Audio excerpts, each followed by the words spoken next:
નમસ્કાર વિદ્યાર્થી મિત્રો આજે આપણે આ વિડીયોની અંદર ધોરણ 5 વિષય પર્યાવરણની સ્વ અધ્યયન પોથીનો ભાગ 5 નો પાઠ નંબર 23 અમે ગુજરાતીની વાત કરવાના છીએ। અહીંયા મિત્રો પર્યાવરણની સ્વ અધ્યયન પોથીના ભાગ 5ના પાઠ નંબર 23 નું સંપૂર્ણ સોલ્યુશન છે। મિત્રો આવા સરસ મજાના સોલ્યુશન મેળવવા માટે આપણી ચેનલ મેથ્સ બાય પંકજ કાપડિયાને સબસ્ક્રાઇબ કરો અને આ વિડીયો તમારા મિત્રો સાથે શેર કરો। તો મિત્રો શરૂ કરીએ ધોરણ 5 વિષય પર્યાવરણની સ્વ અધ્યયન પોથીનો પાઠ નંબર 23 મે ગુજરાતી।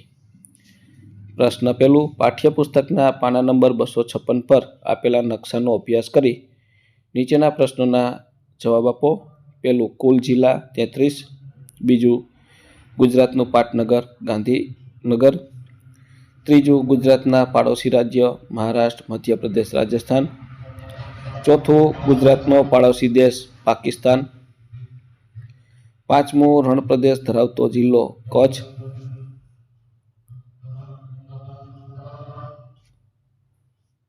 છઠ્ઠું, દરિયા કિનારો ધરાવતા કોઈ પણ 5 જિલ્લા ભાવનગર, અમરેલી, ગીર સોમનાથ, જૂનાગઢ, પોરબંદર।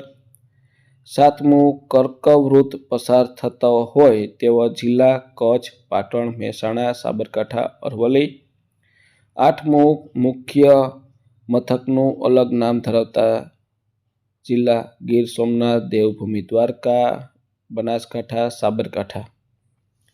નવમું, ગુજરાતમાં આવેલો અખાત, ખંભાતનો અખાત, કચ્છનો અખાત। 10મું, ગુજરાતની નજીક આવેલા કેન્દ્ર શાસિત પ્રદેશો દીવ, દમણ, દાદરા નગર હવેલી। ત્યાર પછી પ્રશ્ન 2, આપેલા વિકલ્પમાંથી યોગ્ય વિકલ્પ પસંદ કરીને બોક્સમાં લખો। પહેલું, ગુજરાત રાજ્યની સ્થાપના ક્યારે થઈ હતી? તો 1 મે 1960। બીજું, નીચેનામાંથી અંતસ્થ નદીનું જોડકું? તો બી, સરસ્વતી, બનાસ ને રૂપેણ। ત્યાર પછી ત્રીજું, ગુજરાત રાજ્ય વિસ્તારની દ્રષ્ટિએ દેશનું કયા નંબરનું રાજ્ય છે? તો સી, 6થું। ચોથું, ગુજરાતની પૂર્વ દિશામાં કયું રાજ્ય આવેલું છે? તો સી, મધ્યપ્રદેશ। ત્યાર પછી પાંચમું, ગુજરાતની સૌથી મોટી નદી કઈ છે? તો એ નર્મદા। છઠ્ઠું, ગુજરાતમાં પૂર્વ દિશાએ આવેલો પર્વત? એ પાવાગઢ। સાતમું, ગાંધી આશ્રમ કયા જિલ્લામાં આવેલો છે? તો બી, અમદાવાદ। આઠમું, ગુજરાતના કયા જિલ્લામાં બટાટાનું સૌથી વધુ વાવેતર થાય છે? તો બી, બનાસકાંઠા। નવમું, તમે જોયેલ જોયેલને રણોત્સવ જોવો છે તો તે કયા જિલ્લામાં જશે? તો એ કચ્છ। ત્યાર પછી વધુ નામ આપો તો નર્મદા તાપી નદી છે, તો સાબરમતી, બનાસ, ભાદર, ભોગાવો આ નદી। પછી ગિરનાર કાળો એ ડુંગર, તો પાવાગઢ, વિંધ્યાચલ, ચોટીલા, લીલીયો। પછી કચ્છ રાજકોટ તો જિલ્લા છે, જૂનાગઢ, અમરેલી, ભાવનગર, પોરબંદર। પછી છે ખનિજ, cement, dolomite, asbestos, manganese, lignite, તાંબુ। ત્યાર પછી ખેતી, એરંડા, બટાટા, ઘઉં, મગફળી, ડાંગર, જુવાર પાક, બરાબર। ત્યાર પછી ઉદ્યોગ, છઠ્ઠું, કાપડ ઉદ્યોગ, મીઠા ઉદ્યોગ, ડેરી ઉદ્યોગ, હીરા ઉદ્યોગ ને મત્સ્ય ઉદ્યોગ। સાતમું, પછી ડેમ, સરદાર સરોવર, ઉકાઈ, વણાકબોરી, કડાણા, કાકરાપાર, મચ્છુ। ત્યાર પછી ડેરી છે, અમૂલ, દૂધસાગર, સુમૂલ, બનાસ, સરદાર ને ગોકુલ। પછી સ્થળો છે, સોમનાથ, દ્વારકા, પોરબંદર, જૂનાગઢ, અમરેલી, ભાવનગર। પછી કચ્છી, સુરતી પાસા, વલસાડી, ડાંગી, ખંભાતી ને મહેસાણી। ત્યાર પછી પ્રશ્ન 4, પ્રશ્નોના જવાબ લખો। પેલું, ગુજરાતમાં કયા કયા પાક થાય છે? ગુજરાતમાં ઘઉં, જુવાર, ડાંગર, બાજરી, મકાઈ, મગફળી, કપાસ, ઈસબગુલ, જીરું, બટાકા, ડુંગળી જેવા પાક થાય છે। પ્રશ્ન 1માં લખેલા પાકનું નીચે પ્રમાણે વર્ગીકરણ કરો। રવિ પાક એટલે શિયાળામાં થાય એવા ઘઉં, ઈસબગુલ, જીરું। જાયદ પાક એટલે ડાંગર, કપાસ, મકાઈ, જુવાર। અને ખરીફ પાક એટલે ચોમાસામાં થાય તે બાજરી, તરબૂચ, તલ। ત્યાર પછી અથર્વને દરિયા કિનારે ફરવા જવું છે તો તે કયા કયા જિલ્લામાં જશે? તો અથર્વ પોરબંદર, જૂનાગઢ, ગીર સોમનાથ, અમરેલી, ભાવનગર જિલ્લાઓમાં જશે। ચોથું, જળચર પ્રાણીઓ માટેનું અભયારણ્ય ક્યાં આવેલું છે? ગુજરાતમાં જામનગર નજીક કચ્છની ખાડીમાં આવેલું છે. પાંચમું, અંતઃસ્થ નદીઓ કોને કહેવાય છે? ગુજરાતમાં આવેલી અંતઃસ્થ નદીઓનું નામ લખો. જે નદીઓનું પાણી સમુદ્ર સુધી પહોંચતું નથી પરંતુ રસ્તામાં રેતીમાં જ સમાઈ જાય છે તે નદીઓને અંતઃસ્થ નદી કહેવાય છે. સરસ્વતી અને બનાસ, રૂપેણ. છઠ્ઠું, ગુજરાતમાં ઉજવાતા ઉત્સવ અને મેળાઓની યાદી કરો. તો ઉત્સવમાં નવરાત્રિ, ઉત્તરાયણ, રથયાત્રા, જન્માષ્ટમી, મેળાઓ તરણેતરનો મેળો, ભવનાથનો મેળો અને શામળાજીનો મેળો. ત્યાર પછી પ્રશ્ન 5 છે, ઉદાહરણ મુજબ શોધીને લખો. તો અહીં Amul, Dang, Kutch, Saputara, Patan, statue of unity, પછી અંબાજી, કડાણા, ગીર, અમદાવાદ, આ રીતના શબ્દ છે. આપણે અહીં લખીએ. ગુજરાતનો સૌથી મોટો જિલ્લો કચ્છ, તમારું પર્સમાંથી ગોતવાનું છે. ગુજરાતનું એકમાત્ર ગિરિમથક સાપુતારા. ગુજરાતનો વિસ્તરણ દેશ છે. સૌથી નાનો જિલ્લો ડાંગ. ચોથું, સૌથી મોટી ડેરી અમૂલ. પાંચમું, ગુજરાતનું પ્રસિદ્ધ યાત્રાધામ અંબાજી. પછી સિંહ માટેનું અભયારણ્ય ગીર. સાતમું, કાપડ ઉદ્યોગનું મથક અમદાવાદ. આઠમું, વિરાસતમાં સમાયેલ ઐતિહાસિક સ્થળ રાણીની વાવ. નવમું, એક પ્રવાસી સ્થળ સ્ટેચ્યુ ઓફ યુનિટી. 10મું, પટોળા માટેનું પ્રખ્યાત સ્થળ પાટણ. અને 11મું, એક સિંચાઈ યોજના કડાણા. ત્યાર પછી પ્રશ્ન 6, જોડકા જોડો. એમાં પહેલાની સામે બી, સુરત તો હીરા ઉદ્યોગ, મોરબી તો ડી, ચેન્નઈ માટી ઉદ્યોગ. પછી ત્રીજું, નળ સરોવર, તેની સામે એ પક્ષી અભયારણ્ય. પછી અમદાવાદ. ચોથું છે એની સામે જી, સીદી સૈયદની જાળી.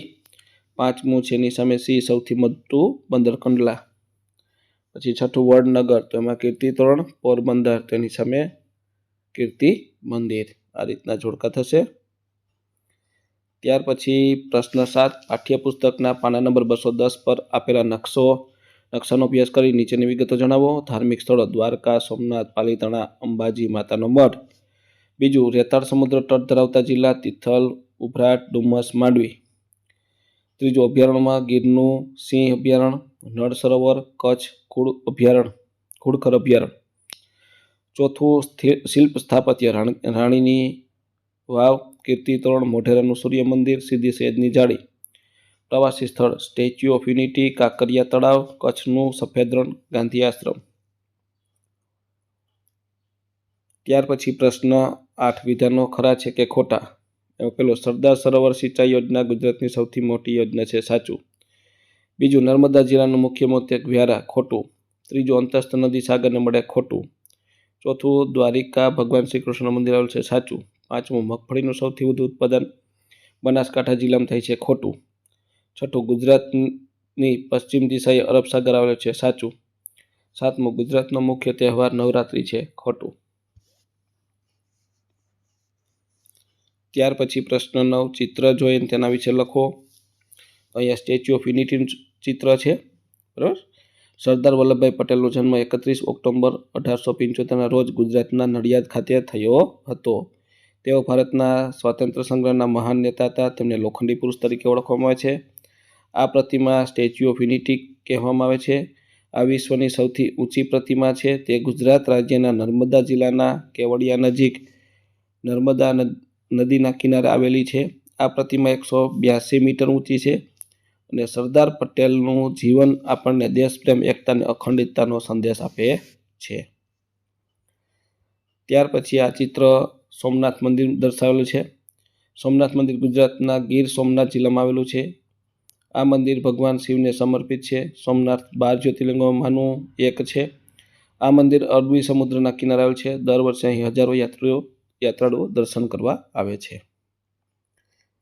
ત્યાર પછી આ ચિત્ર રાણી કી વાવ દર્શાવે છે. તે ગુજરાતના પાટણ જિલ્લામાં આવેલું છે. આ વાવ સોલંકી યુગમાં બનાવવામાં આવી હતી. રાણી ઉદયમતીએ રાજા ભીમદેવની યાદમાં આ વાવ બનાવી છે. આ વાવ સુંદર શિલ્પકામ માટે પ્રસિદ્ધ છે. યુનેસ્કોએ તેને વર્લ્ડ હેરિટેજ સાઇટ તરીકે જાહેર કરી છે. ત્યાર પછીનું ચિત્ર છે વિઠ્ઠલભાઈ પટેલ ભવનનું છે. આ ગુજરાત રાજ્યની વિધાનસભાનું મુખ્ય મકાન છે. તે ગુજરાતની રાજધાની ગાંધીનગર આવેલ છે. આ ભવન સ્વતંત્ર સેનાની અને પ્રખ્યાત નેતા વિઠ્ઠલભાઈ પટેલના નામ પરથી રાખવામાં આવ્યું છે.